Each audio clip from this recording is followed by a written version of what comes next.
Hi friends, welcome back to session 2 of our chapter the comedy of errors. अभी तक हम लोगों ने पढ़ा कि किस तरह से एगन अपने वाइफ से दूर हो गया, अपने बड़े बच्चों से दूर हो गया और वो ये सब कहानी अपने अपने ड्यूक को सुना रहा था। Now we will continue from page 4 second paragraph. तो देखें वो आगे क्या कहता है। बोल रहा है my younger son upon being 18 years, जब उसका छोटा बेटा 18 साल का हो गया, यानी अब काफ़ी बड़ा हो गया है, wanted to know about his mother and brother, वो जानना चाहता था कि मेरे मम्मी और मेरे भाई कहाँ हैं, कब आएंगे। He often asked me for my permission to go in search of his elder brother along with Dromio the younger slave. वो मुझसे रेगुलरली बेसिस पे परमिशन मांगा करता था कि पापा मुझे परमिशन दो कि मैं जाके अपनी मम्मी को, अपने बड़े भाई को ढूंढ सकूं। और ड्रोमियो जो कि यंगर स्लेव था, वो भी चाहता था कि वो अपने बड़े भाई को ढूंढ सके, इसलिए उसने भी परमिशन मांगी कि मैं भी जाना चाहता हूँ इनके साथ। Who had also lost his brother and desired to search for him.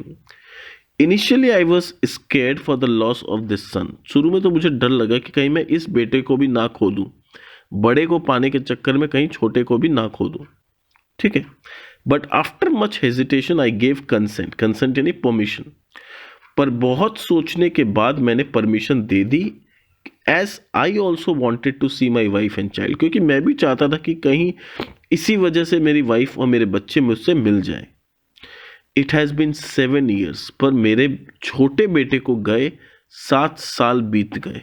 ढूंढने गया था वो, और अब 7 साल बीत गए।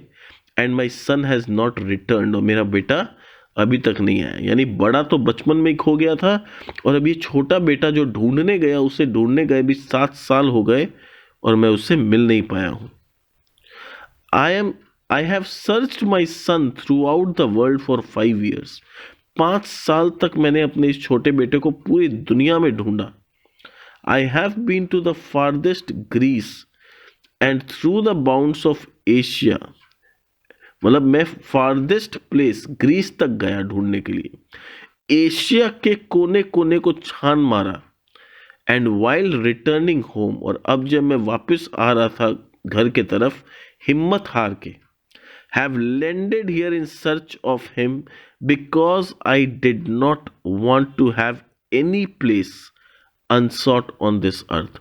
तो पूरी दुनिया ढूंढने के बाद खाली एक ही शहर या एक ही स्टेट बच गया था ढूंढने के लिए था, वो था सर आपका स्टेट, जहां आना मौत को दावत देने के बराबर था। पर मैं दुनिया का एक भी कोना छोड़ना नहीं चाहता था, इसलिए मैंने अपने जान का रिस्क लेते हुए भी आपके इस कंट्री में आया। This is the story of my life and I would be happy to die if I had known that my wife and sons were living safe. बोला कि ये मेरी स्टोरी लाइफ की कहानी है और मुझे मरने से कोई डर नहीं लगता, खाली एक बार मुझे पता चल जाए कि मेरे बच्चे और मेरी वाइफ सेफ है तो मैं खुशी खुशी अपना जान दे दूं। Thus the Aegon narrated the story of his life and stated the reason why he had landed to this country. तो इस तरह से एगन ने पूरी तरह से अपनी कहानी को अच्छी तरह से ड्यूक के सामने पूरा अपना नरेट किया और रीज़न बताया कि वो इस कंट्री में क्या कर रहा है और क्यों आया है। The Duke on hearing the story was moved, तो ड्यूक को जब स्टोरी का पता चला, तो वो भी इंसान है, उसके दिल में भी एगन को लेके दया आ गई। He pitied Aegon who had brought about the peril to himself at the cost of his sons and wife. उसे एगन से सहानुभूति हुई, दया आई उसके ऊपर कि अपने बेटे और वाइफ को ढूंढने के चक्कर में वो अपने लाइफ को का रिस्क ले लिया मेरे कंट्री में आके।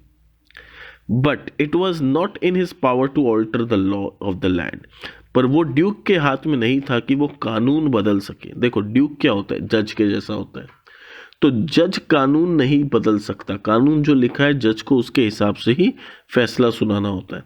तो ड्यूक वही बोला, देखो कानून बदलना मेरे राइट में नहीं है, इसलिए मैं कुछ कर नहीं सकता। Otherwise he would have pardoned him, अगर कानून बदलना मेरे हक में होता तो मैं शायद तुम्हें माफ कर देता।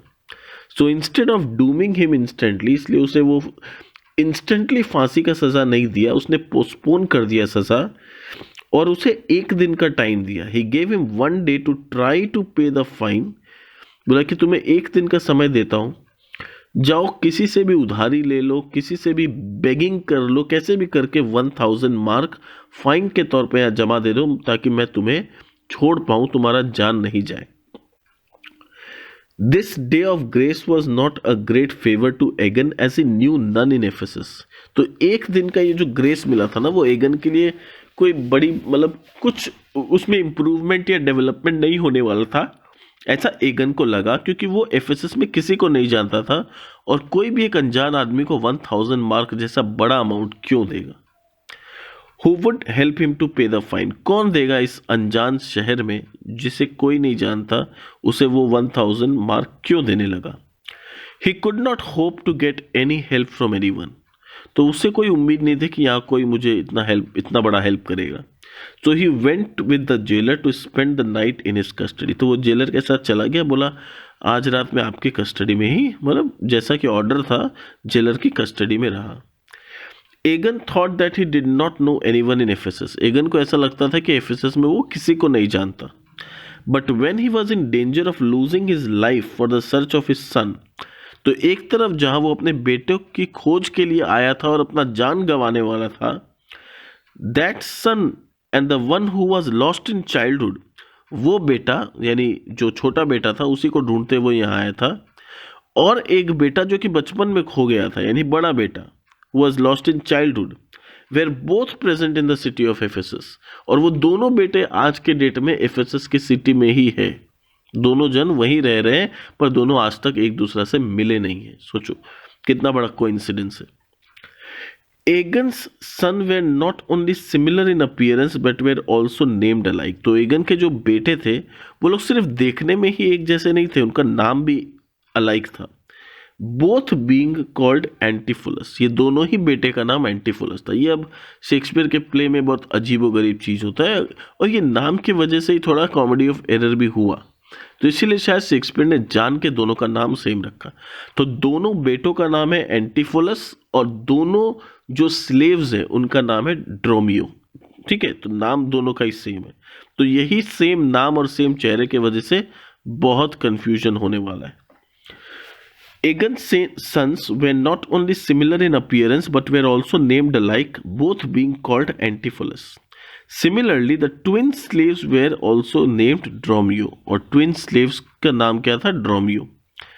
Aegon's younger son Antipholus of Syracuse, तो एगन का जो छोटा बेटा था जिसे कि इस प्ले में हम लोग अब एंटीफुलस ऑफ साइरेकस नाम से पुकारेंगे, whom his father was searching, came to Ephesus that very same day, और वो भी 7 सालों से अपने भाई को ढूंढते ढूंढते आज यहाँ पर एफेसस के शहर में पहुंचा, यानी दोनों फादर एंड यंगर सन दोनों आज सेम डे में इस शहर पे पहुंचे हैं। ही वॉज अकम्पेनिड बाई यंगर ड्रोमियो, उसके साथ उसका छोटा स्लेव है younger ड्रोमियो।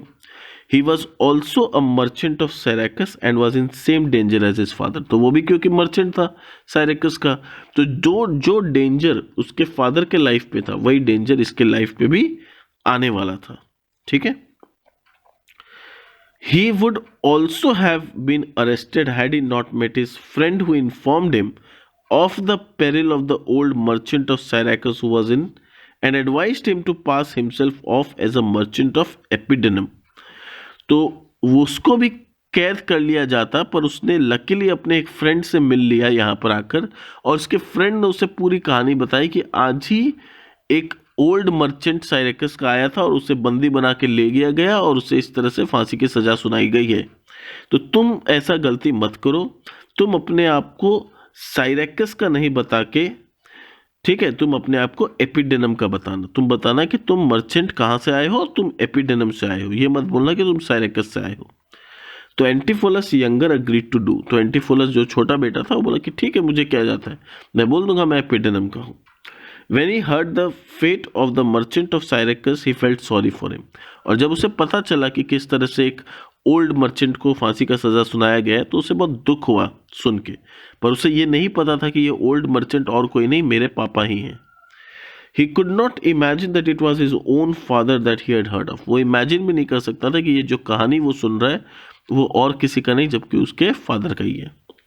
The elder Antiphorus had lived in Ephesus 20 years and being a rich man, और वो जो एल्डर एंटीफोलस था, जो कि बचपन में खो गया था, वो 20 साल उससे एफिसस में रह रहा है और आज के डेट में वो एक बहुत रिच मैन हो चुका है। ठीक है। Could have paid the fine for his father's life, but he knew nothing of his father as he was very young when he was saved by a fisherman after the shipwreck। वो चाहे तो आज के date में अपने father का fine पे करके 1 मिनट में अपने फादर को आज़ाद करा सकता है, पर अनफॉर्चुनेटली उसे कुछ याद ही नहीं है उसके फादर के बारे में जब वो बचपन में खोया था और शिप रेक हुआ था और एक फिशरमैन ने उसकी जान, उसके और उसकी मम्मी की जान बचाई थी। The fisherman who saved his life, who saved his mother and the 2 children, जो फिशरमैन ने उसकी माँ को और दोनों बच्चों को बचाया था, took them away from there mother, तो उस फिशरमैन ने भी क्या किया, उन दोनों बच्चों को उसकी माँ से छीन लिया with intention to sell them, और दोनों बच्चों को कहीं जाके बेचने का इंटेंशन से। उसकी माँ को तो अलग कर दिया, पता नहीं अब मम्मी कहाँ है, गॉड नोज उस लोग की, और ये दोनों बच्चों को उसने किसी को बेचने का मन बनाया। ठीक है, तो सेशन 2 को हम यहीं तक रखेंगे। जब हम सेशन 3 में आएंगे तो we will continue from page number 5। Thank you for listening to the audio. अगर आप लोग को अच्छा लग रहा है, समझ में आ रहा है, तो मेरे इस ऐप को और भी अपने दोस्तों से शेयर करें ताकि वो भी घर बैठे आराम से अपनी सारी पढ़ाई कर सकें। Thank you so much.